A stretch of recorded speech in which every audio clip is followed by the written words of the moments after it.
grabar. Y voy a compartir pantalla.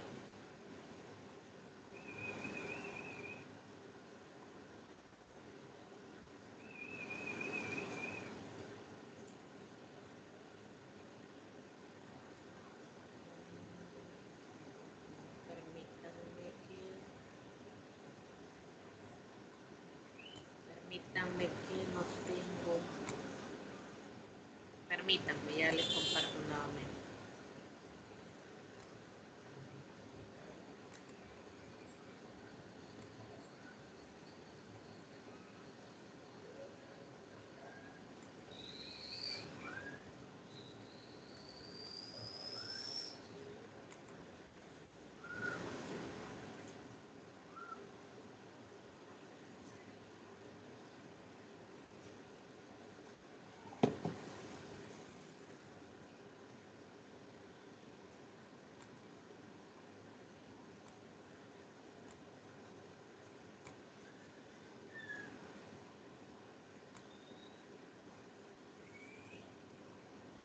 Vaya.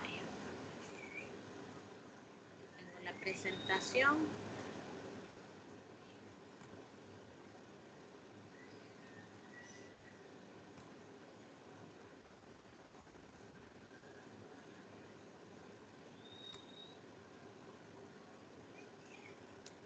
Vaya, miren, como si nada, pues ya el segundo encuentro de este módulo 4, gracias a Dios, ya estamos bueno, con esta que ya la iniciamos, estamos a 2 semanas más y se acaba el módulo 4.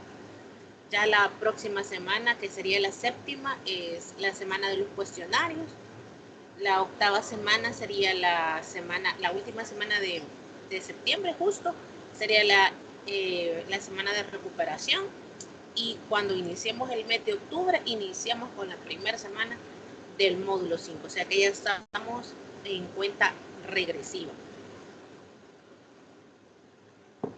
No sé si de todos los que están acá, porque aquí hay desde la sección M hasta la P, ¿verdad? M, N o P. Yo soy la encargada de la sección N, pero igual, ¿verdad? El recordatorio es para todas las secciones. Si usted está pendiente de enviar la fotografía, todos los orientadores nos pusimos en contacto con nuestro grupo para solicitarles una fotografía que está pidiendo el Ministerio de Educación para que usted pueda realizar la prueba avanzo. Ya estamos prácticamente a mes y medio de hacerla, más o menos creo que es a mitad de noviembre, en 2 días. Entonces todavía no tenemos la fecha exacta, pero más o menos es desde el 14 en adelante. Y ya estamos a 16 de septiembre, entonces ya estamos bien cerca. Y si usted todavía no ha enviado esa fotografía, es importante que lo haga. Creo que todavía tenemos tiempo para poder subir esa foto y que no haya problema al momento de realizar la prueba. La agenda que vamos a desarrollar, el saludo, vamos a hacer un breve chequeo emocional de una manera diferente. Casi siempre yo les pongo imágenes, pero ahora lo vamos a hacer de una manera diferente. Vamos a hablar sobre la entrega de actividades, que hasta estas alturas pues ya deberían de haber entregado las 3 actividades, pero yo sé que siempre hay retrasos, hay dificultades, entonces vamos a hablar un poco de eso. Avisos, el refuerzo de contenidos, que es importante. En la parte de la actividad grupal lo que vamos a hacer es trabajar el cuestionario de manera conjunta y luego pues finalizamos la sesión. Vaya, fíjense que para iniciar, a mí me gustaría escuchar por lo menos 2 participaciones. Si la vida de ustedes fuera una canción o si fuera un género, para que no vayamos a pensar tanto. Si nuestra vida fuera un género musical o fuera una canción, ¿cuál sería? Sería, no sé, una canción, si hacemos esa comparación, sería una canción romántica, sería una canción triste, sería una canción de acción, de movimiento, de dinamismo, ¿Cómo sería? A ver, voy a regresar. Voy a estar saliendo y entrando hoy porque me sonó ahí la notificación. Pensé que alguien estaba solicitando el acceso, pero no.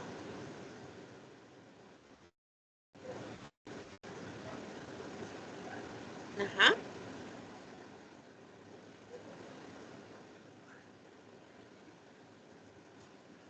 Díganme, ¿cómo, cómo, cómo sería? ¿O sería un mix? Un mix de todos los géneros. No sé si ustedes recuerdan cuando estaban más pequeños, más jóvenes, no sé más o menos sus edades, pero que sacaban de esos mixes que metían de todo. Cumbia, salsa, merengue, bachata, reggaetón, ranchera, balada. Ajá, ¿cómo sería?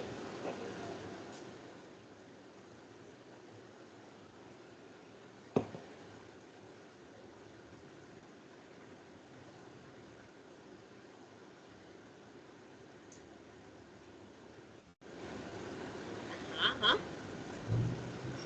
Fíjense que yo estaba, por ahí alguien abrió el micrófono, dígame. Sí, buenas noches, maestra. Buenas noches. Voy a participar ahorita que estoy en mi break. Pues Gracias. sí, yo creo que el mío creo que sería un mix. Tal vez comenzaría triste, ah, luego romántico y luego más dinámica, que pues es ya la etapa de mi vida en la que estoy ahorita. Ok. Digo triste al principio, pues por la niñez mía no fue tan bonita, fue muy triste y pues luego fue romántica porque ya uno empieza a hacer su vida en lo que es la adolescencia. Ya ahorita estamos en lo que es lo dinámico ya de lo mejor de los sueños, en terminar, creo yo, los sueños que uno a veces tiene sin cumplir y pues tal vez terminaría un poco a no sé, tal vez melancólica, porque siempre pues las despedidas no son tan bonitas, pero ahorita sí voy por lo que es lo dinámico de la canción. Excelente. Y fíjese que me ha gustado cómo usted ha hecho un recorrido de su vida haciendo esa comparación con la música, ¿verdad? Y fíjense que la verdad que la vida es así. O sea, no siempre tenemos momentos buenos ni siempre tenemos momentos malos. No siempre se ríe ni siempre se llora, sino que son esos matices, ¿verdad? Como que fuera un rompecabezas, que los rompecabezas son de colores, tienen diferentes formas, pero todos casan. Cada pieza casa, o sea, cada pieza es importante. Y a veces nosotros no logramos entender, ¿verdad? ¿Por qué pasó eso? Pero en el caso de, de ella, que nos acaba de expresar que tuvo una niñez triste, probablemente fue como el trampolín que necesitaba o esa plataforma que necesitaba para avanzar. A veces nosotros no comprendemos, ¿verdad?, cómo son las cosas y fíjense que yo he aprendido algo que me ha costado mucho. No crean de que yo soy, porque yo soy una mujer como explosiva, o sea, extrovertida, explosiva, y entonces a mí me gustaría que las cosas fueran como yo las hago y que las personas respondieran de la forma que yo respondo. Pero con el pasar de los años, y ahora que soy mamá, ya tengo un hijo adolescente y una niña pequeña todavía, he aprendido de que hay cosas que están fuera de mí. Y las cosas que yo no puedo controlar, no tengo que afanarme en eso, sino que únicamente tengo que afanarme en las cosas que yo sí puedo cambiar. Pero en las cosas que yo no puedo cambiar, no tengo que perder tiempo, no tengo que perder salud mental, no tengo que desgastarme emocionalmente, porque entonces no avanza. Y fíjense que yo les quería comentar algo. Yo escucho y sigo en redes sociales a una empresa que es sobre educación financiera que se llama Fisherman y ellos dan consejos sobre educación financiera, pero me llamó la atención una frase que dijo, de que nosotros decidimos cómo queremos que nuestra vida sea. Si queremos que sea una vida con una película de terror, si sea una vida dramática, si sea una vida melancólica, si sea una vida de excesos, si sea una vida desordenada. Él hace esa comparación con la finanza, pero en realidad eso aplica para toda nuestra vida.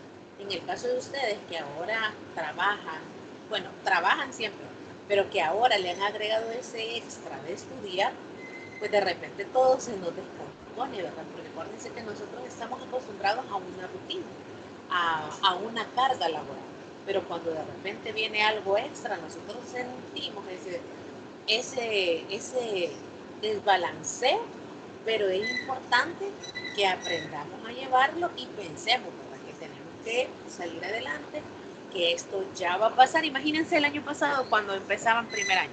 Ay, ustedes lo veían lejos. Ay, primer año. Pero véanse ahora, ya en segundo. Permítanme, voy a ver a alguien creo que quiere admitir.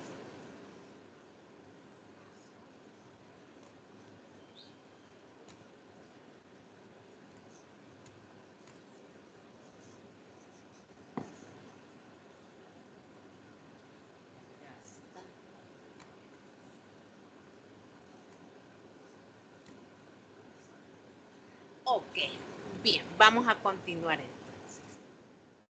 Fíjense que la fecha de entrega de actividades, como les digo, ¿verdad? Estas actividades en teoría ya deberían de estar. Yo felicito a todos y todas que han hecho un esfuerzo por entregar las actividades, incluso hasta antes de la fecha límite. Este viernes que pasó, que fue viernes 12, pues se tuvo que haber entregado lo del boletín informativo. Pero si usted todavía no lo ha entregado, todavía tiene tiempo de hacerlo. Todas las actividades siguen habilitadas. El cuestionario, la infografía sobre el realismo y el boletín informativo haciendo la reseña crítica del cuento Continuidad de los Parques de Julio Cortázar. Las 3 actividades siguen estando activadas, o sea, usted las puede mandar. Es importante de que no deje que se le acumulen, porque de repente también tienen que ser las demás actividades, tienen que ser de las demás asignaturas. Entonces, cuando nosotros se nos acumula todo, es donde no hayamos que hacer. Entonces, hay que tratar de ir organizándonos en ese sentido. Ya recuerden que la próxima semana van a estar habilitado el cuestionario. Yo sugiero que el cuestionario lo trate de hacer en esa semana, aunque el cuestionario va a seguir activo, ¿verdad? Usted va a poder hacer en la semana 8, pero acuérdese lo que siempre le digo, ¿verdad? En la primera semana del módulo siguiente, que en este caso sería el módulo 5, a nosotros nos piden notas. Entonces, hay algunos que yo les estoy escribiendo de manera personal, mire, el cuestionario no lo ha hecho y vale 4 puntos, porque se confían, se les olvidan, y esos 4 puntos a la larga les hacen falta. Entonces, tratemos, ¿verdad?, de hacerlo en el tiempo, en esa semana, que sería a partir del lunes. Vaya, miren, con avisos, lo de la fotografía que ya me había adelantado, lo de la prueba avanzo, que ya estamos más cerca. Varios de ustedes me han preguntado, ¿verdad?, si la prueba avanzo va a ser de manera virtual. Fíjense que no se ha confirmado el 100%, pero yo creería que sí, que la prueba la van a hacer en formato virtual. Permítanme.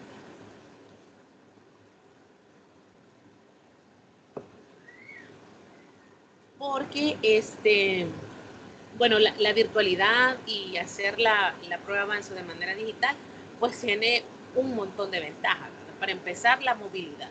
Y sobre todo ustedes porque están en el bachillerato virtual. Aquí hay personas de los 14 departamentos. Entonces, nos costaría, digamos, como poderles dar una ubicación próxima para ir a un instituto o a un centro escolar a hacer la prueba. Entonces, nos ayudaría mucho con cuestión de movilidad. Se ahorra el Estado también en cuestión de papelería, ¿verdad? Ya no tienen que estar gastando en imprimir las pruebas, en dar bolígrafos, en dar lápiz, en dar carteles, en dar plumones. Entonces, eso es otra ventaja. Y lo siguiente también es porque nosotros tenemos estudiantes que están fuera de El Salvador, y eso también facilita, ¿verdad?, para que las pruebas se puedan realizar en el mismo día, aunque tal vez no en la misma hora, pero sí en el mismo día. Y recuerden estar revisando de manera periódica la plataforma, porque ahí siempre se le colocan los avisos, ¿verdad? Los avisos de la semana y cosas que sean así súper importantes, pues no duden que, o urgentes, ¿verdad? Porque hay cosas que se nos piden de ya para allá. Cada orientador pues siempre le va a estar escribiendo al WhatsApp para que la respuesta sea más rápida. Bien, vamos a ir a la parte del refuerzo de los contenidos. Hasta esta semana, digamos que 5 semanas, porque esta apenas la iniciamos ahora. En estas 5 semanas, no sé si ustedes les gustaría hacer una pregunta especial o tienen alguna duda sobre un tema específico, algo que no haya quedado claro de estas 5 semanas que ya se estudiaron, si hay algo de alguna actividad que todavía no ha quedado claro, si necesitan una explicación extra, podemos hacer una breve pausa antes de entrar al refuerzo para aclarar esa parte.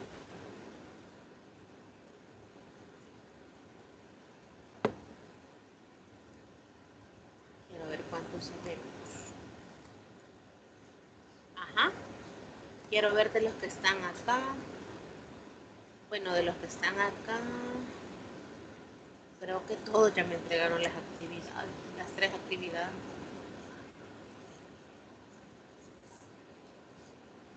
Entonces, fíjense que esto es algo triste, ¿verdad? Nosotros como tutores conversamos esa parte que las personas que necesitan como estar más presentes en los encuentros no se conectan, porque a esas personas a nosotros nos gustaría que llegaran esos mensajes, ¿verdad?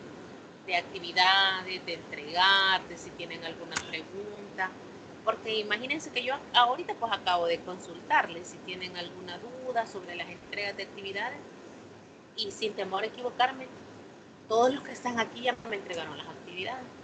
Entonces, y si hay alguien, uno o dos, que todavía me deben una actividad, pero son personas responsables, o sea, que están siempre al día preguntando, presentes, escribiéndome en WhatsApp o mandándome mensajes en la plataforma, entonces es complicado, ¿verdad? Esa parte para poder ayudar. Vale. Vamos a continuar entonces. Bueno, entonces yo asumo que el silencio pues me está indicando de que todo está claro, ¿verdad?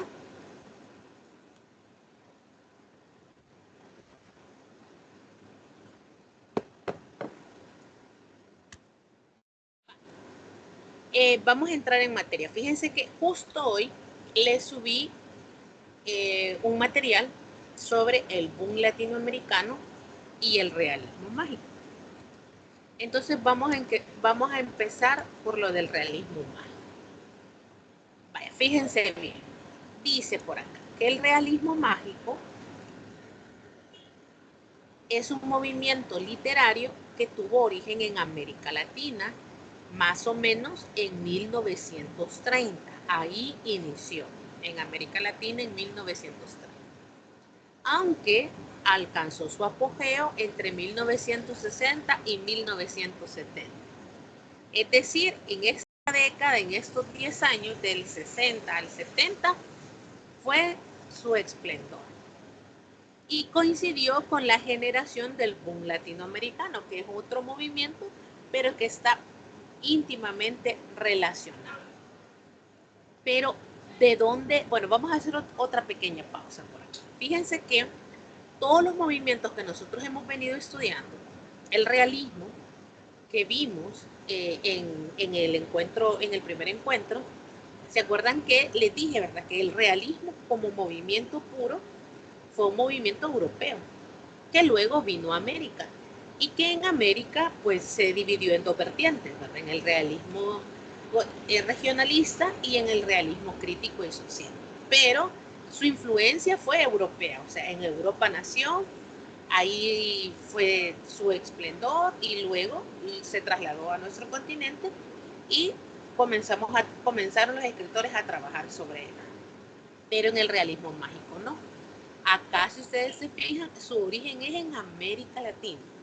no fue en Europa, no fue en ninguno de esos países, no fue en Italia, no fue en Francia, no fue en Alemania, que son países, digámoslo así, estandartes con cuestiones de literatura, sino que en este caso el realismo mágico surge en América Latina. Ahora bien, fue un escritor venezolano llamado Arturo Uslar Pietri quien le dio el nombre del realismo mágico a este movimiento. A él se le ocurrió el nombre de decir, bueno, comenzó a acuñar las características, comenzó a ver de qué trataba este tipo de literatura y él fue quien dijo, no, ese se va a llamar realismo mágico. Ahora bien, fíjense, el realismo mágico es un tipo de narrativa en la cual lo extraño y lo peculiar se presenta como algo cotidiano, o mejor dicho, es una narración basada en la observación de la realidad, donde tienen cabida singularidades, peculiaridades y extrañezas dentro de la normalidad. Vale, vamos a hacer otra parada. Fíjense que el realismo mágico, solo la palabra mágico, está relacionado con magia, pero no con esa magia de Disney, ¿verdad? Como los cuentos, no está relacionado con esa magia parecida a la de Disney, que serían los cuentos de hadas, que la hada madrina, que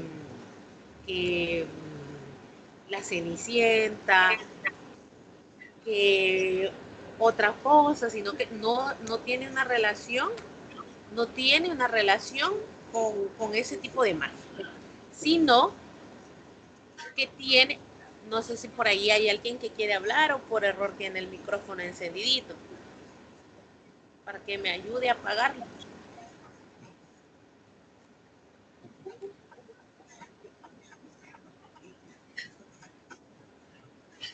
Yo creo que Amy tiene su micrófono encendido, no sé si quiere hablar.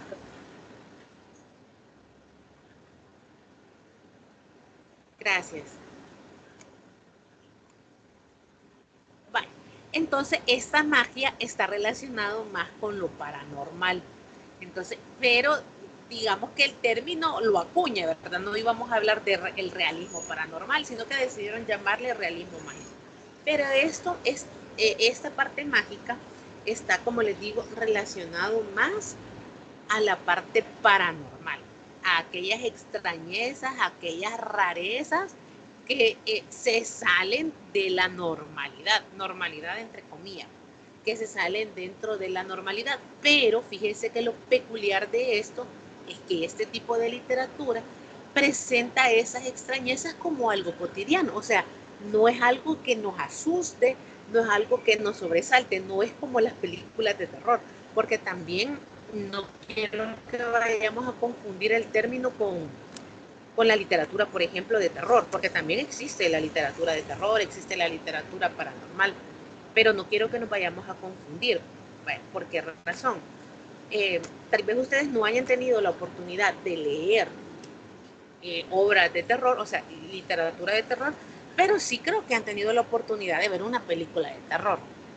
Cuando nosotros, hoy quizás adultos ya no mucho nos llama la atención, pero cuando éramos adolescentes y cuando estábamos pequeños, sentíamos una ferviente curiosidad, ¿verdad? Por ver esas cosas, aunque nos diera miedo. Vale, si ustedes recuerdan cualquier película de terror que ustedes hayan visto, aquí quiero aclarar, ¿verdad? Que ese realismo mágico no es realismo, no es literatura de terror por esta razón. En la literatura de terror, lo paranormal no es visto como normal. Lo paranormal es visto como paranormal. O sea, es visto como algo que no cabe dentro de la cotidianidad, no cabe dentro de los parámetros cristianos, no cabe dentro de la vida que yo tengo, digamos, de manera cotidiana, de manera normal, de manera singular, no cabe. O sea, los protagonistas de la película o de la serie o de lo que sea saben de que no es normal lo que sucede, saben de que está pasando algo, o sea, no cabe dentro de la normalidad. Yo no sé si ustedes han visto las películas de, ¿cómo se llaman? De que son unas películas de terror que están basadas en unos esposos que hasta tienen un museo de terror con cosas que ellos han hecho en exorcismo. ¿Alguien sabe cómo es que se llaman? Los Warren. No sé si ustedes han visto pero ¿cómo es que se llaman? El Conjuro. ¿Ustedes han visto alguna película de ellos? ¿O han visto alguna de las sagas del Conjuro? ¿Alguien? No, maestra. No. Sí, yo Y, sí. Creo que la del amor. vaya, la de la monja es parte como de terror, vaya, pero ustedes, vaya, a mí se me ocurrió eso del Conjuro, ya les voy a explicar por qué, pero vaya, pero sí ya han tenido la oportunidad de ver alguna película de terror, aunque sea las de Chucky, porque esas son como las clásicas. No sé si ustedes son como de mis contemporáneos, pero las clásicas antes eran la de Freddy Krueger, la de Chucky, pero y de ahí otras, ¿verdad? Que han venido saliendo, pero sí han tenido la oportunidad de ver películas de terror. Sí. Sí, es así, maestra. Vale. Fíjense que, vaya, pero en la película de terror, en la que ustedes hayan visto, y me voy a ubicar en esta película del Conjuro, que es una pareja de esposos, ¿verdad? Que ellos se hacen cargo de exorcizar. Linda Warren tiene como la habilidad de ser como una vidente, de poder conectar con personajes del más allá, y el esposo tiene como la habilidad de poder practicar algunos como exorcismos, digamos, no tan profesionales como lo haría la iglesia, me imagino, pero lo hace. Entonces, fíjense que en las películas de ahí del Conjuro, cuando hay una entidad paranormal en una de las casas, las personas no lo ven como algo normal, sino que se asustan y comienzan a ver y comienzan a sentir y comienzan a percibir que son cosas que no están bien, que causan miedo, que causan terror, y saben de que no cabe dentro de lo cotidiano. Entonces buscan ayuda. Puede ser que buscan ayuda a la iglesia, puede ser que busquen ayuda como los tipos cazafantasmas. Bueno, hasta programas hay en cable, creo que en Discovery Home dan una cosa así como de tipo de personas que tienen, como que andan cazando fantasmas y cosas así.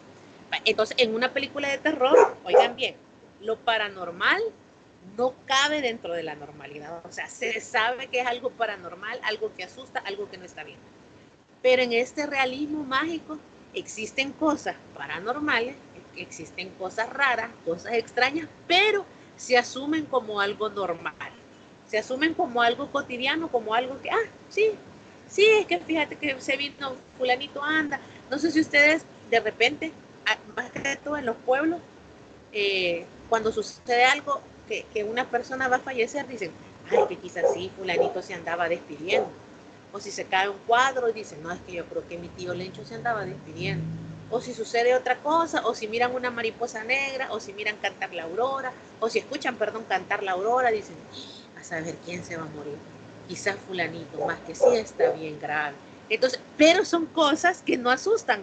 O sea, caben dentro de nuestro imaginario colectivo, son parte de nuestra vivencia. Entonces, esa es la diferencia con el realismo mágico. No hay eventos de terror, o sea, no hay eventos que asusten y que uno diga, uy, hay que llamar a un exorcismo, hay que llamar a la iglesia para que venga a practicar un exorcismo. O sea, no ocurren. Entonces, no sé si queda clara esa diferencia entre la realidad mágica que nos presenta esta literatura, donde sí ingresan eventos paranormales, pero son vistos como algo normal, como algo de la cotidianidad. Pero en el terror no, ¿verdad? En la literatura de terror no, lo paranormal no cabe porque se sabe que es paranormal. Vale. Ahora bien, esa realidad es posible en un contexto. Ahora voy a explicar por qué razón el realismo mágico no surgió en Europa. Porque fíjense que solo en nuestro contexto latinoamericano es posible este pensamiento, porque nuestra sociedad, fíjense bien, se comunican, se enfrentan y se alimentan a pensamientos simbólicos y pensamientos técnicos, donde nosotros somos fruto de historias vertiginosas, o sea, de historias que a nosotros nos van contando y nosotros las asumimos como verdad. Yo no sé si ustedes recuerdan cuando estaban pequeños a sus abuelos o por lo menos a una persona mayor hablar de, de mitología salvadoreña, como por ejemplo la ciguanaba, el cadejo, pero con una normalidad, o sea, como parte de nuestro, eh, de, de, de nuestro pensamiento simbólico, de nuestro itinerario simbólico, y se veía como algo normal, porque yo me acuerdo, fíjense, de mi abuelito, que él siempre me contaba, él es de bueno, él ya falleció, pero él es de Santa Ana, y él siempre me contaba la historia del cadejo. Fíjense que por ahí hay alguien que tiene el micrófono encendido. Gracias. Entonces él siempre me contaba la historia del cadejo y yo la asumía como cosa, como algo real, y en nuestro, como dice acá el texto, en nuestro panorama, en nuestro contexto latinoamericano, eso es posible y nosotros lo asumimos y lo vamos transmitiendo. Entonces yo me acuerdo que mi abuelo siempre contaba de que a él le gustaba mucho ir al teatro de Santa Ana, le gustaba ir al cine, y pues él no tenía vehículo, no tenía bicicleta, y en la noche pues se venía a pie. Él decía, pata, yo me vengo a pata hasta la casa. Entonces él siempre contaba de que en una ocasión se le apareció un perrito negro, ¿verdad? Y que él le llamó la atención, que lo llevó hasta su casa, que lo acompañó y que el perrito iba. Cuando él ya iba a entrar a su casa, él tenía como 2 graditas para subirse y luego ingresar. Él subió las graditas y quiso hacerle una caricia al perrito en la cabeza. Y dice él que me cuenta, ¿verdad? Que le vio una estrellita y que le vio los ojos bien colorados como brasas. Y ahí sintió un terror profundo y se metió rápido. Ya en la mañana le contó a la abuelita y la abuelita le dijo de que el cadejo lo había acompañado.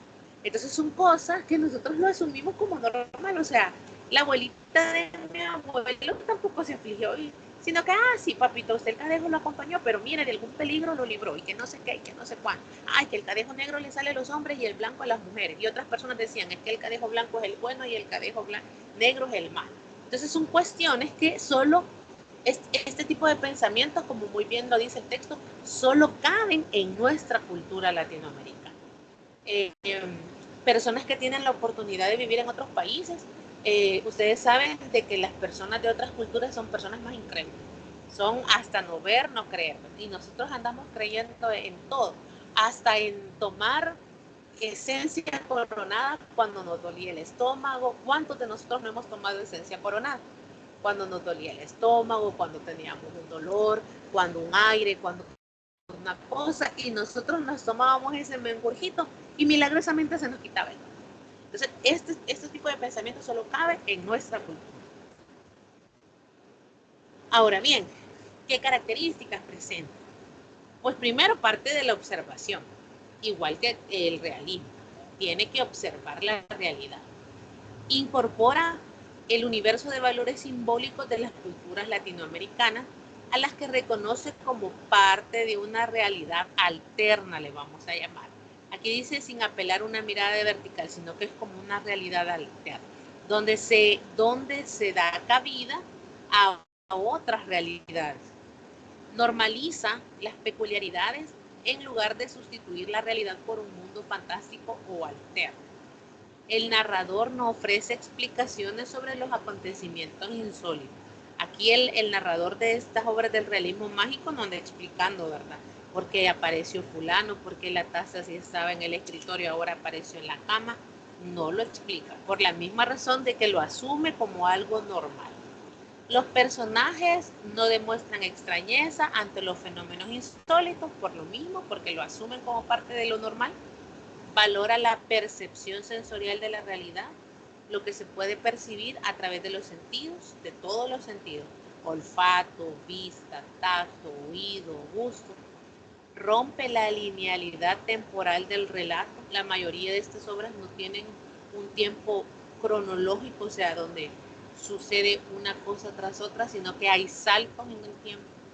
pueden haber retrocesos, pueden haber adelantos, exponen realidades yuxtapuestas, o sea, se puede ir contando la historia de varios personajes de manera simultánea, y tiende a desarrollar ampliamente la metaficción, o sea, crear ficción dentro de la misma historia, así como el cuento de Cortázar es un cuento que está utilizando la metaficción, porque nosotros comenzamos a leer el cuento y nos damos cuenta que el que está leyendo al final es un personaje, o sea, hay una ficción dentro de la ficción, por eso se llama metaficción.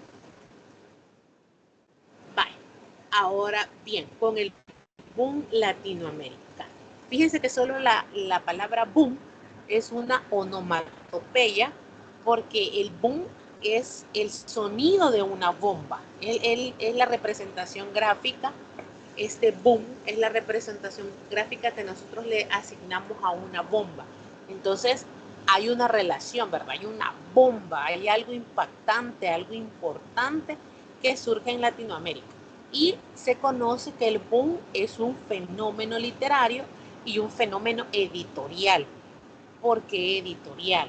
Porque tuvo ventas increíblemente altas los escritores que pertenecieron al boom latinoamericano. Sus libros prácticamente eran unos bestsellers, o sea, eran libros vendidísimos y libros leídos que se conseguían pues en las librerías y se vendían como pan caliente. Todo el mundo hablaba de ellos, entonces era como el impacto, ¿verdad? Era el boom. Y tuvo lugar entre 1960 y 1970, igual que el realismo mágico. Existió ese paralelismo, o sea, tanto el realismo mágico como el boom latinoamericano van bien agarraditos de la mano. Cuando las obras literarias de un conjunto de jóvenes escritores latinoamericanos fue ampliamente distribuida y apreciada en Europa y gran parte del mundo. Esto quiero hacer énfasis en ello, porque fíjense que aunque fue un fenómeno, el realismo mágico como el boom latinoamericano, fue un fenómeno de nuestro continente, no solamente se quedó con nosotros, sino que extendió fronteras y fue una obra, o fueron obras muy reconocidas y muy apreciadas y muy bien pagadas. Creo que los escritores de esa época, ustedes saben de que hay profesiones, sobre todo las que están relacionadas al arte, a la cultura, a la literatura, que lastimosamente no son valoradas y no son bien remuneradas. Y ser escritor es una de ellas. La mayoría de personas que han escrito y que son famosos y que tienen libros importantes desde el principio de los siglos, eran personas que no vivían de la escritura, se tenían otro empleo, eran oficinistas, trabajaban de eso, trabajaban de lo otro, y en sus tiempos libres escribían, porque si no se morían de hambre. Entonces lo mismo ocurre en estos dorados tiempos también. Yo tengo amigos que son escritores, que son poetas.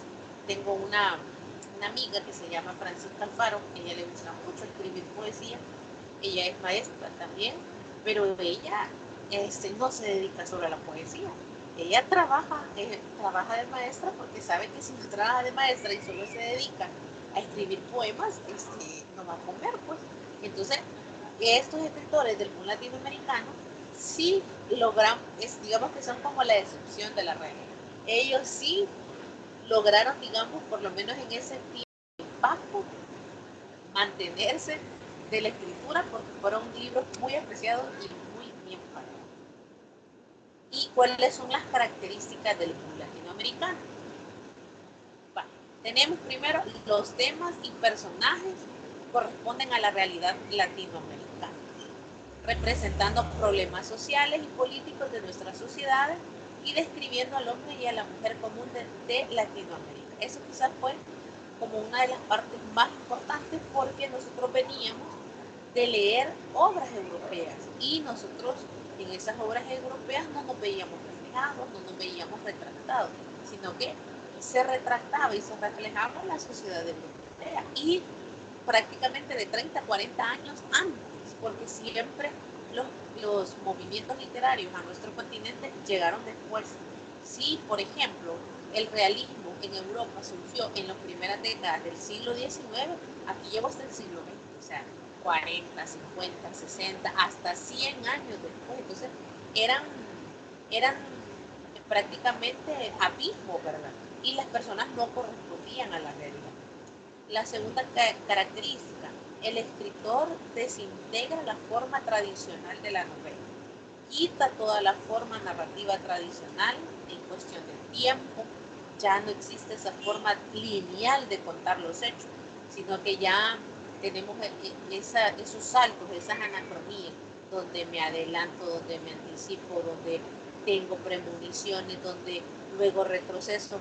Y hoy que menciono premonición, ustedes han visto esa película donde la protagonista es Sandra Bullock, y así se llama la película, Premonición, donde ella tiene como episodios de sueño, pero en realidad son premoniciones, donde ella se da cuenta que su esposo muere en un accidente de tránsito porque le iba a ser infiel con una socia o con una secretaria, y ella está como con esos juegos de que despierta y el esposo está vivo, otro día despierta y el esposo está muerto, otro día después despierta y el esposo está vivo. ¿Ustedes han visto esa película? ¿Alguien? No, yo no. No, Sí, no. No. no. Sí, Liz. Usted sí. Sí. Ah, vale, vale. Pero fíjense que en esa película podemos ver esos saltos del tiempo de manera espectacular, y si digamos uno se pierde una parte o un par de minutos de la película, uno se pierde y dice, bueno, y entonces que no estaba muerto, bueno, ahora está vivo y estaba en el funeral, pero ahora resulta que va de camino para verse con la compañera de trabajo. Entonces, eh, el boom latinoamericano rompe con toda esta línea tradicional del tiempo, sino que hace esos saltos en el tiempo, cuenta de una forma, de otra, regresa, etcétera. Y el tipo de narrador también cambia, utiliza mucho el narrador omnisciente, o sea, el dios de la narración, el que lo sabe todo, lo conoce todo, sabe incluso hasta lo que los personajes no saben, y utiliza también algunas técnicas como por ejemplo la caja china, donde es contar una historia dentro de otra historia, eh, por ejemplo el in media res, comenzar a contar una historia no desde el final ni desde el principio, sino que desde la mitad de la historia, entre otros. Y otra de las características es la fragmentación de la narración a través de varias perspectivas, creando tramas organizadas, desordenadas en tiempo cronológico, empleo de técnicas cinematográficas como el flashback, que es hacer una mirada al pasado, el flash forward hacia el futuro, el reconto, hacer un regreso más amplio al pasado, tal vez de años. El flashback pueden ser retornos al pasado, pero más breves, tal vez de meses, pueden ser años, pero el reconto sí es un retroceso al pasado más exagerado. Otra característica, el uso del narrador múltiple, que es una mezcla de los narradores omnisciente y personaje. Eso también puede ocurrir. La novela de ficción total, de integración y de realidad total.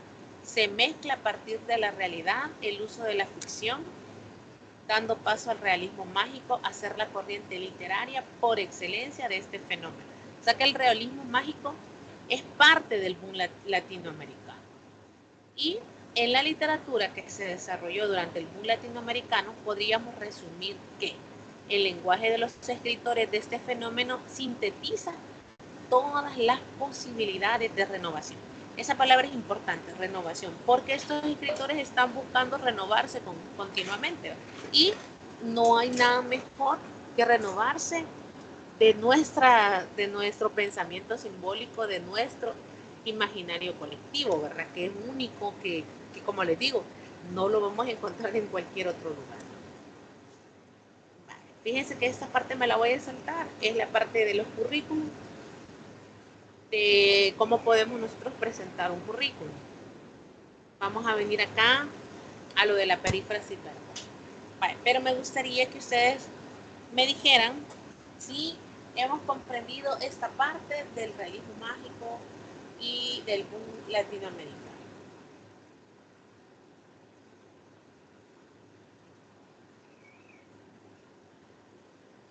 estamos bien, estamos claros. Sí, Ok. Yo no sé si es por la señal, pero le escucho la voz bien, bien cortada. Ah, ¿alguien más? ¿Alguien más me escucha cortado? Yo igual. Puede ser que sea la señal, fíjense que está bien, bien oscuro. Espérenme, voy a, voy a ponerme unos audífonos diferentes, permítanme.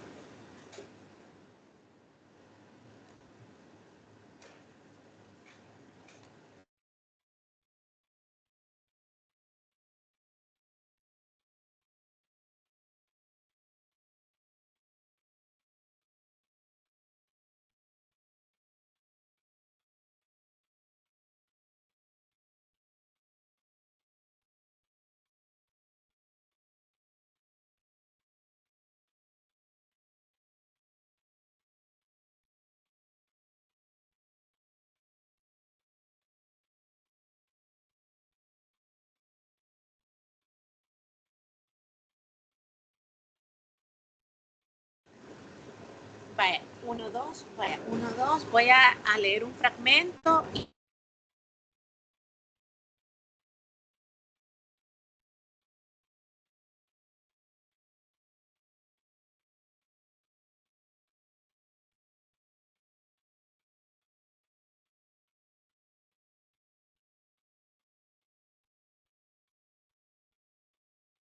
No escucho nada. No se escucha, profesora.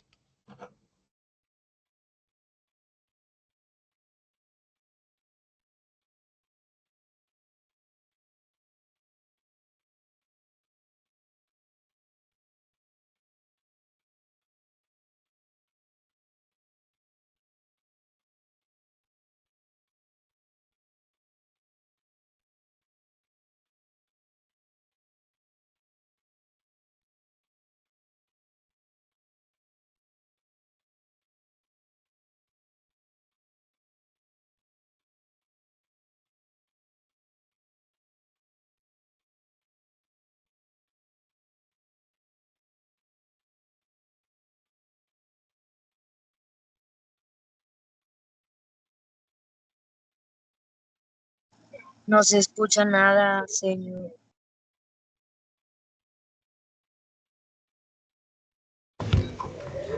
va, y ahora me escuchan. He quitado los audífonos, pero de repente Sí, se se va. escucha mejor. Ahora sí. Sí. Ahora sí se le escucha. Es que tenía unos audífonos y probé otros de mi hijo, pero me dijeron que no. Yo los escuchaba a ustedes, pero me dijeron que no me oían. Voy a dejar así con el audio de la compu y prefiero usar audífonos porque de repente que ladra el perrito del vecino, que la vecina grita, que ir vas a comer, que no sé qué. Así que de repente vamos a escuchar esas intervenciones, pero vamos a continuar. Entonces voy a seguir así para que ustedes me puedan escuchar. Y miren, cuando sucedan estas cosas de audio, ustedes interrúmpanme, porque imagínense que yo estaba bien emocionada, teque, lero, y, o sea, me escuchaban ustedes cortado, hay cosas que probablemente me escucharon, otras cosas que no me escucharon.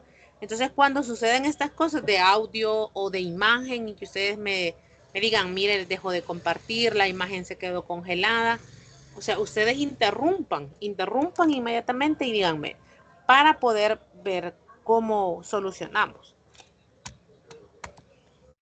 Ok. Gracias, y gracias por avisarme, porque yo pensé que me estaban escuchando bien. Vaya, fíjense que vamos a ver ese otro tema que es la perífrasis verbal. Fíjense que las perífrasis prácticamente es la unión de dos o más verbos. Y estos verbos siempre están unidos por un verbo auxiliar. Y las perífrasis pueden ser categorizadas o clasificadas de esta manera: en infinitivo, en gerundio y en participio.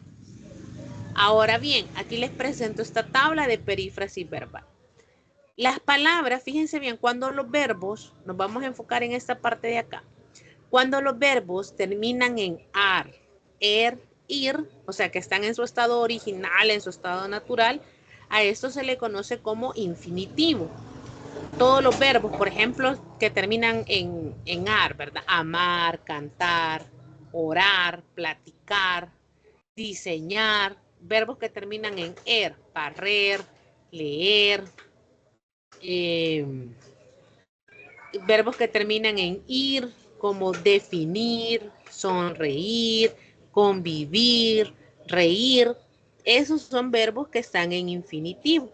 Entonces, cuando yo uno un verbo auxiliar o cualquier otro verbo y puedo unirlo mediante un nexo que generalmente es la A, más un verbo auxiliado que puede ser en infinitivo, en gerundio o en participio, a eso se le conoce como perífrasis verbal, a esa unión de verbos. ¿Por qué? Porque aunque aquí tengo dos verbos en este ejemplo, fíjense, voy a ir al mercado. Yo tengo dos verbos, voy y también tengo el verbo ir, pero es una perífrasis verbal porque es una sola acción. No, cada verbo no me está indicando acciones diferentes, sino que cuando yo digo voy a ir, o sea, es una misma acción, voy a ir. Es una perífrasis verbal porque aunque hay dos verbos, estoy ejecutando o voy a ejecutar una misma acción verbal. Y aquí tengo la perífrasis, voy a ir. También puede estar en gerundio. El verbo que esté acompañando mi perífrasis puede estar en gerundio. ¿Y cuáles son los que terminan en gerundio? Los que terminan en ando, yendo, comprando, bebiendo, jugando, disfrutando, bailando, platicando, sonriendo, leyendo, bebiendo, degustando. Entonces, todos los que terminan en ando o endo son verbos que están en gerundio. Y si ustedes se fijan, siempre lo acompaño, siempre van unidos. En este caso no tengo un nexo que me los una, simple y sencillamente van de la mano. Ando comprando los tomates. Aquí hay una perífrasis verbal porque aunque tengo dos verbos, pero estoy ejecutando una misma acción. Ando comprando los tomates. Y la otra forma del verbo auxiliado es el participio. El participio es cuando los verbos terminan en ado, ido. Por ejemplo, participado, comido, leído, degustado, bailado, platicado, amado, escuchado. Entonces, cuando terminan en ado, oído, son los verbos en participio. Aunque, claro, existen excepciones, ¿verdad? Que hay que hacer algunas modificaciones, como en el caso de muerto, ¿verdad? No, en este caso, no voy a decir, en el caso de morir, no voy a decir morido, ¿verdad? Sino que sería muerto.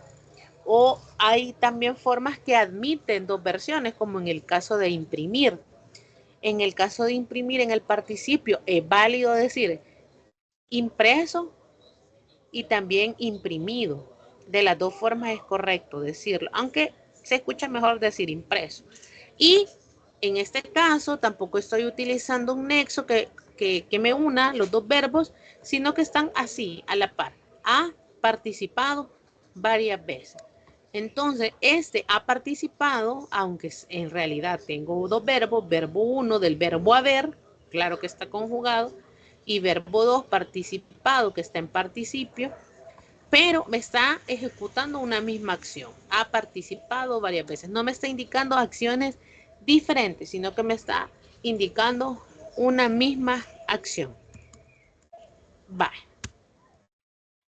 Ahora vamos a ir a lo del cuestionario. Ya sabe, ¿verdad? Puede tomar notas, puede tomar capturas para que vayamos con éxito. Vale, permítanme.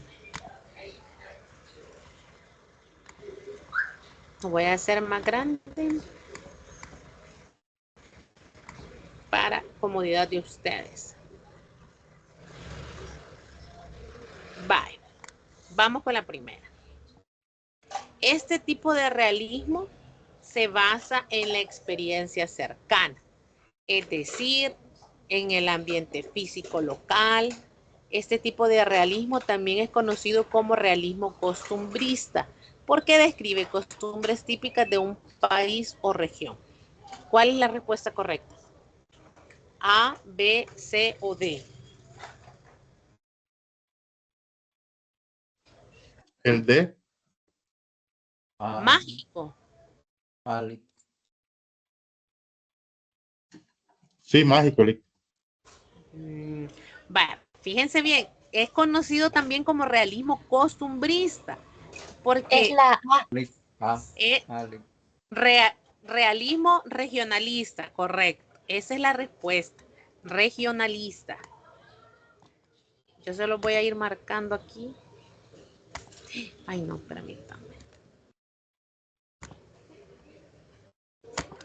Vale. La respuesta correcta es A, realismo regionalista. Muy bien. Vamos con la número 2. Lee el siguiente fragmento del cuento Hasta el cacho de Salarrué y selecciona la característica que predomina en el cuento. Este es el cuento que analizamos en la primera sesión. Los nubarrones ensuciaban las 3 de la tarde como dedazos de lápiz. A lo lejos, en las aradas que iban bajando de los cerros pelones, se miraban las tierras como pintadas con yeso. En aquel paisaje, dibujado sobre pizarra de escuela, la montaña era como una resquebradura. Venía lloviendo por todos lados. El viento balanceaba su regadera sobre aquellos plantillos de tristeza. El polvo, despertado bruscamente, se desperezaba y se echaba a volar como un fantasma. En la lejana azulidad de la costa, la tormenta iba empujando su cortina. Fíjese bien, la característica que predomina en el texto es, ¿cuál es la característica que predomina? A, B, C o D.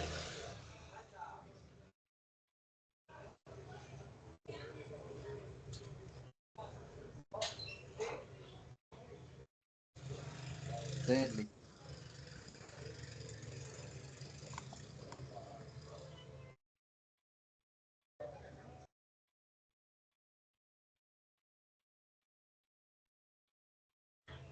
Literal Celi. Sí, correcto. El C, porque nos está dando una descripción exhaustiva. Imagínense que nos habla de los nubarrones y comienza a hablar de cómo era el cerro, de cómo estaba el paisaje, cómo era la montaña, cómo venía lloviendo. En este fragmento hay una descripción exagerada. Entonces la respuesta correcta es esta.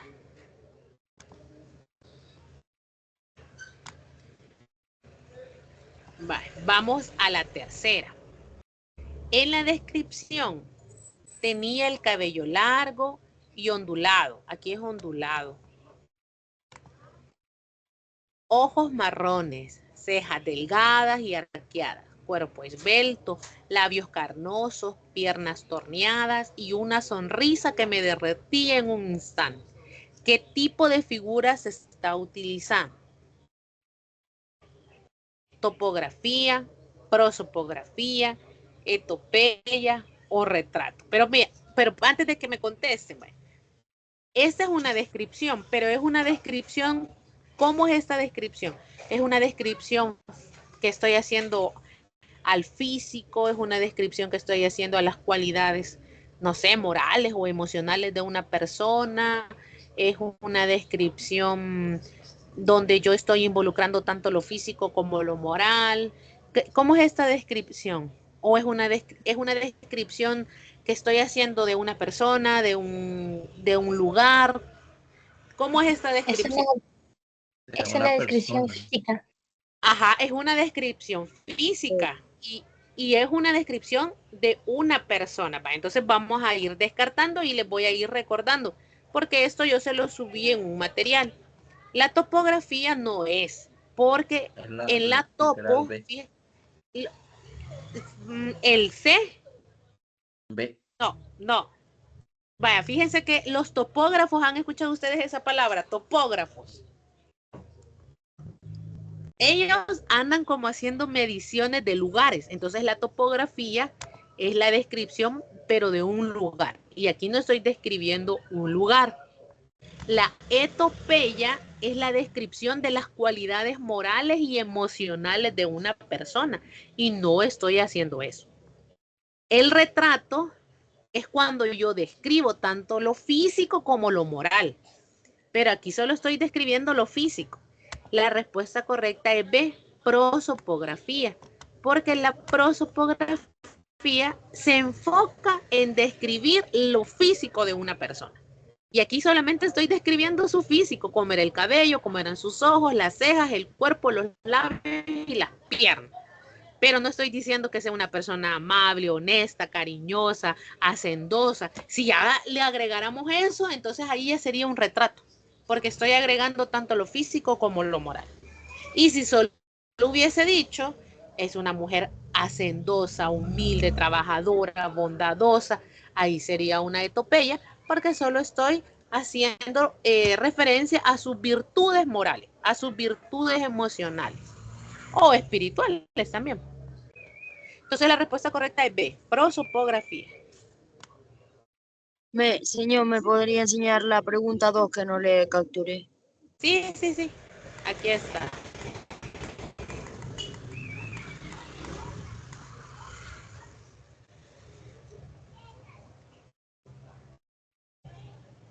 Ahí me avisa. Ya, muchas gracias. Bueno.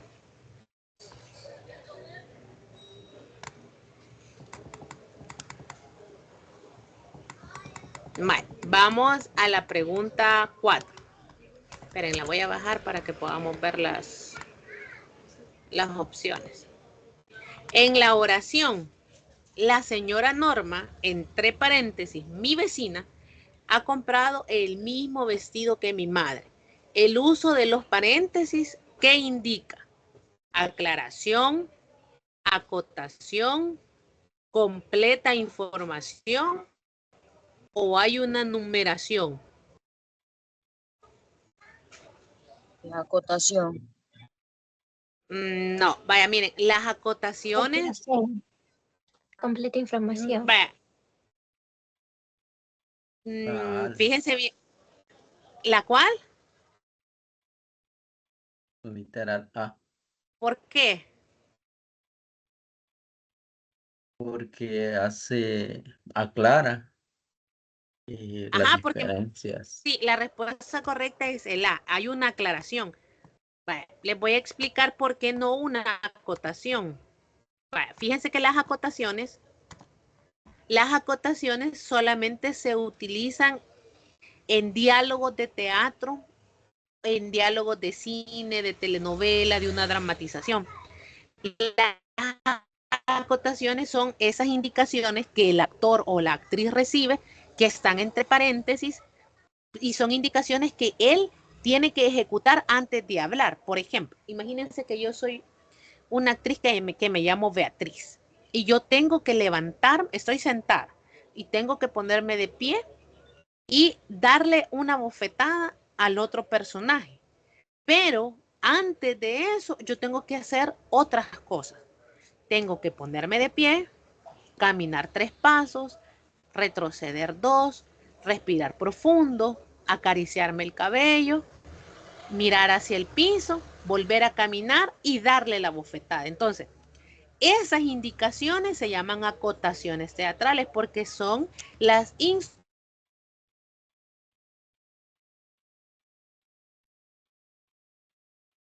Le corta la ¿Quién pueden ser? voz. Se escucha cortado. Sí, sí. Y fíjense que ahorita Sí, no un tengo poquito. los... Vaya, esperen, voy a hacer otra cosa. Voy a poner a cargar la computadora. Tal vez sea por eso, permítanme. Pero no se escucha así, sí se escucha bien la voz, solo que por veces se corta. Por veces. Yo creo que el Ahorita sí. internet de cada quien. Sí, podría ser que el Sí, internet... sí, solo que se le traba. Bye. Pero Vaya, sí se escucha claro. Ok, vamos a seguir entonces. Podría ser que el internet. Entonces les decía, y las acotaciones también son aquellas indicaciones de escenografía, donde entre paréntesis escriben, en la sala tiene que haber una mesa, un florero y 2 tazas de café. Entonces a eso se refiere con las acotaciones. Y en este caso no es hay una complementación de información porque no me está dando datos extras, únicamente me está como aclarando o me está indicando de manera precisa quién es la señora Norma. Vale. En la pregunta 5, en la oración, Gustavo está furioso con Fedra, pues aunque ella trata de justificar el abundante dinero que ganó, entre comillas, honradamente, él sigue sin confiar plenamente en ella. El uso de comillas significa, en ese honradamente, ¿qué significa? ¿Cuál sería la respuesta correcta? La D que está utilizando doble sentido. Sí, correcto, Belly. que es el doble sentido. Porque las comillas también se usan para eso, para ironizar, para satirizar y para utilizar el doble sentido. Vale. Ay, aquí miren, está fácil, porque el autocorrector de Word ya nos ayudó. Selecciona la oración donde no se ha cometido el dequeísmo. ¿Cuál sería? Esta está regalada. La C. La C.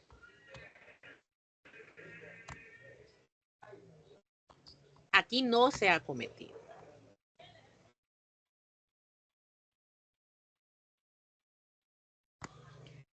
Vale, vamos a las 7. Aquí van a atender un poco porque por lo menos no me marcó una más. Seleccione la oración donde no se ha cometido el queísmo. O sea, identifique la oración que está escrita correctamente. ¿A dónde está escrita La D. correctamente? Sí, tratamos de que el cliente, porque debe llevar el D. Tratamos de que el cliente salga satisfecho de nuestro local.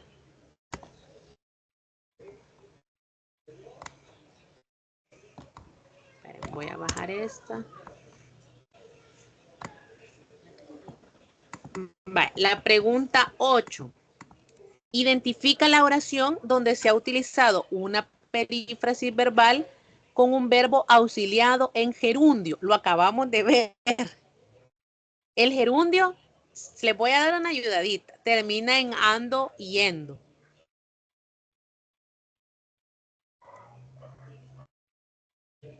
Literally. Correcto, voy llegando a casa. Todos tienen perífrasis verbal porque todos tienen 2 verbos o más. Voy llegando, ha comido, llegó a ser, llevó preparado. Pero el verbo auxiliado en gerundio solamente está el llegando. Comido es participio. Llegó a ser infinitivo. Preparados nuevamente participio.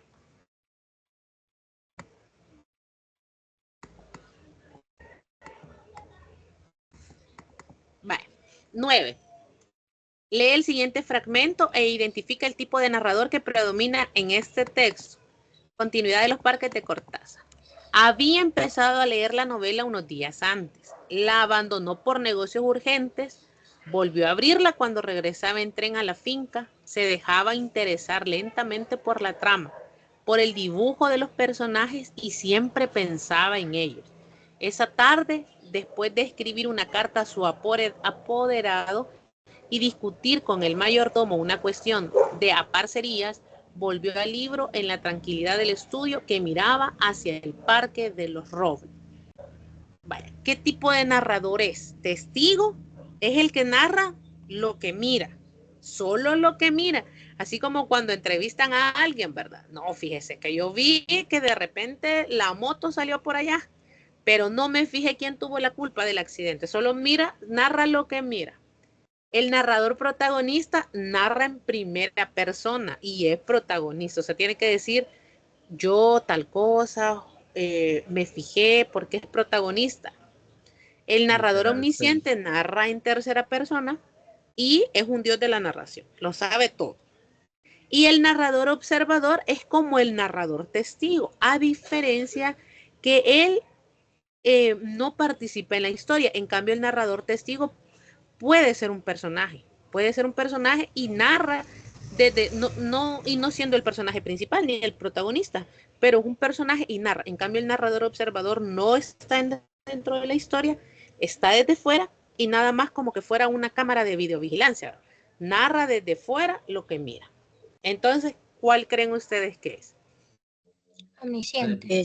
Narrador omnisciente.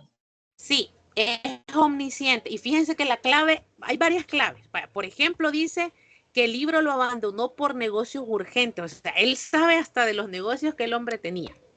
De ahí dice que él pensaba siempre en los personajes de esa trama. O sea, él conocía hasta los pensamientos. No es que él no se lo dijo al narrador, ¿verdad? Sino que conocía sabía hasta lo que pensaba. Entonces es omnisciente.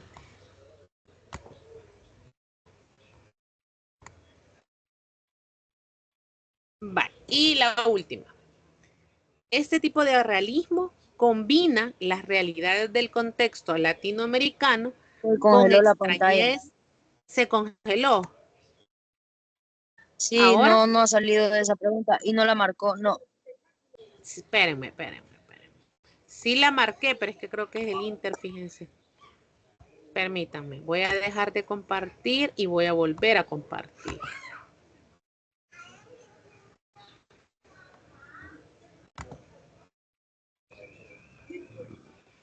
Vaya, permítanme.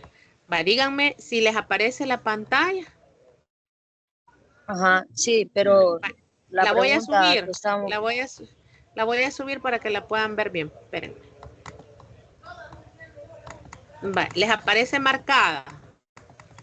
Sí, Sí. Va.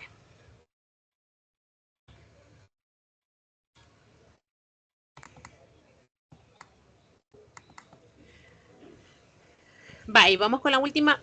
Este tipo de realismo combina las realidades del contexto latinoamericano con extrañezas y singularidades de una realidad paranormal, pero no las toma como extrañas, sino como complemento de una sola realidad. Lo acabamos de hablar. ¿Cuál es? realismo mágico. Sí, realismo mágico.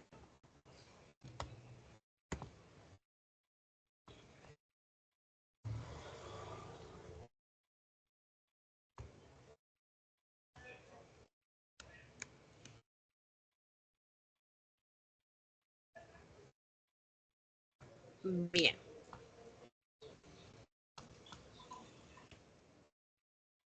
Permítanme.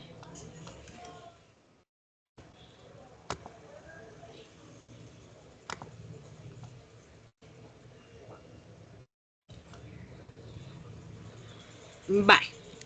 Eso sería todo con relación al cuestionario. Ustedes ya saben que el mismo cuestionario que resolvemos de manera conjunta es el que yo subo a la plataforma, con la diferencia que ahí las preguntas son aleatorias, ¿verdad? Las preguntas las mueven, las opciones de pregunta también se las modifican, eso ya se los he dicho, así que no se vayan a confiar de que en la pregunta 1 la respuesta era el B, porque la pregunta 1 en la plataforma puede ser diferente y las opciones de respuesta también las alternan, así que ojo con eso.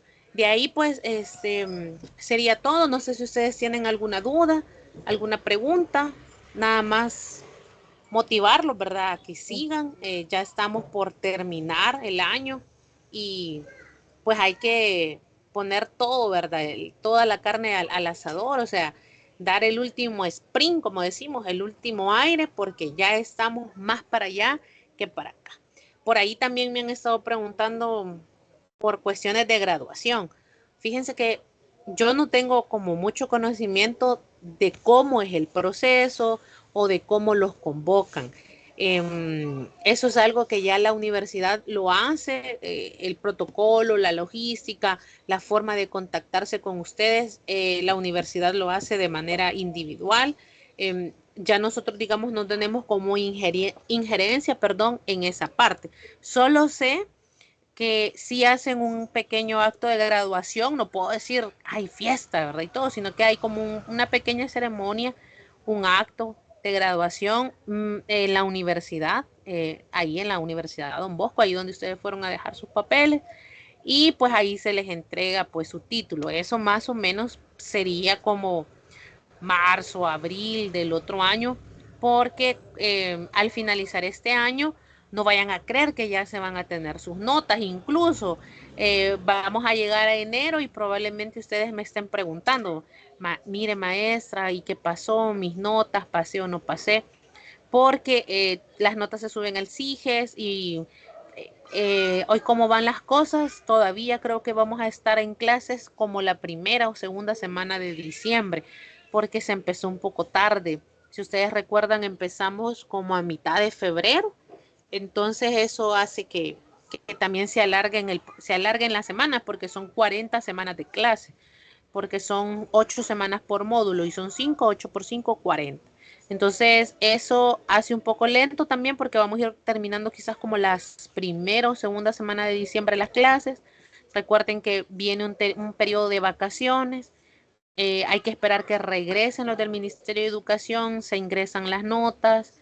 Hay, el Ministerio de Educación da un periodo de gracia o un tiempo extra para ingresar notas de personas que quieren recuperar o que han venido haciendo recuperaciones y se hace ese proceso de espera y hay que esperar, ¿verdad? Que también comiencen bajar notas, digamos, y enviar notas de parte del Ministerio de la Universidad de Don Bosco. Ya cuando la universidad tiene sus boletas, entonces la universidad comienza a contactarlos a ustedes de manera personal y les envía las boletas por WhatsApp. Ya con esas boletas, pues ya las notas de todo el año ya están como a espera de que nuevamente se les avise cuando ya van a estar sus títulos listos, pero sí, más o menos por esas fechas andan entre marzo y abril del siguiente año. Y eso siempre ha sido así. Eso siempre ha sido así. No vayan a creer de que uno en el bachillerato regular, ¿verdad? Cuando uno estudia de lunes a viernes, de un horario específico, cuando uno sale le dan eso. No, yo me acuerdo que cuando yo me gradué de bachiller, lo que me dieron en el acto que hicimos en el instituto, en la ceremonia, lo que hace la mayoría de instituciones es mandar a hacer un diploma, pero no es el título. Entonces a usted le dan el diploma como para no venirse con las manos vacías del evento, y que para la foto y que no sé qué. Pero el título me lo vinieron dando hasta el siguiente año. Y me acuerdo que empecé la universidad y quedó pendiente ese requisito, que tenía que entregar el título cuando me lo dieran. Entonces eso siempre ha sido así. Así que hay que tener un poquito de paciencia y como les digo, los detalles hacia profundidad no los conozco, ¿verdad? De cómo hacen, si permiten que lleven tantos invitados, si dan tarjetas, si qué hacen, si les piden que vayan de vestido o de alguna etiqueta tal, eso sí, no lo conozco, pero sí sé que hacen un acto ahí bonito para que ustedes se Y sientan confortados y se sientan que ha valido la pena, ¿verdad? Y ustedes digan, hasta aquí Dios me ha ayudado. No sé si tienen alguna pregunta. pero en años anteriores a Ajá. otros, a los otros les han hecho graduación o nunca se ha hecho. Sí, es que es como, digamos que sí, va, es como un acto. Sí, hay como un acto así de graduación, pequeñito, donde invitan a las autoridades de la universidad, autoridades importantes, los convocan a ustedes y se hace una ceremonia, ¿verdad?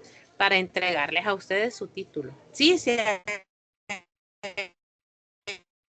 hecho, pero hay que esperar, ¿verdad? La universidad más adelante pues se va a contactar con ustedes y les va a explicar bien el proceso. Así que ahí estamos. Igual, ¿verdad? Si no puede llegar por su trabajo, porque le queda lejos, eso tampoco le va a perjudicar, ¿verdad? Usted solamente confirma que no va a asistir y ya después usted se comunica o se pone de acuerdo el día que usted va a llegar a retirar su título. Eso tampoco va a haber problema, ¿verdad? Si usted no pudiese asistir. Así que eso sería todo. Vamos a dejar hasta aquí entonces la sesión. No sé si tienen alguna Sí. pregunta. Dígame. Una pregunta más. La prueba avanzo la van a hacer, todavía no han dicho nada si la van a hacer en formato online o no va a ser presencial en la universidad tampoco. No han dicho nada. Todavía no han indicado, pero les comentaba al inicio que yo creería que la van a hacer virtual. Así como desde pandemia, la prueba avanzo ha quedado virtual, se quitó la pandemia y continuó virtual porque tiene bastantes ventajas, ¿verdad? Lo de la movilidad, lo del ahorro de recursos, porque no hay que gastar en papel, en transporte, en lápiz, en un montón de cuestiones. Porque a varios institutos ya les dijeron que lo van a hacer así virtual, pero institutos así que van presencial y todo. Ajá, Y porque van de la virtual. Pero si ellos lo hacen virtual, nosotros mucho más virtual. Sí, yo creería que sí, que virtual lo van a hacer. Pero nosotros nomás tengamos esa información, se las vamos a compartir. Oyen, así que les agradezco por su tiempo y nos vemos siempre, ¿verdad? Ya saben, en plataforma, en WhatsApp, ahí estoy dispuesta a ayudarles y el cuestionario que hicimos es para el examen que va a haber esta semana. ¿O? Sí, así es, para el examen que ya a partir del lunes ya va a estar habilitado. A partir del otro lunes, porque acuérdense que ahorita estamos en la semana 6. A partir del otro lunes, este mismito que acabamos de hacer es el que va a estar habilitado. ¿Oyen? Sí, muchas gracias. Bueno, ya saben. Pasen feliz noche entonces. Muchas gracias, maestra. Bendiciones. Gracias, a la orden. Descansen. Buenas noches, muchas gracias. Buenas noches. Buenas noches. Buenas noches. Buenas noches. Buenas noches. Buenas noches. Gracias, maestra. Buenas noches. Bueno, buenas noches.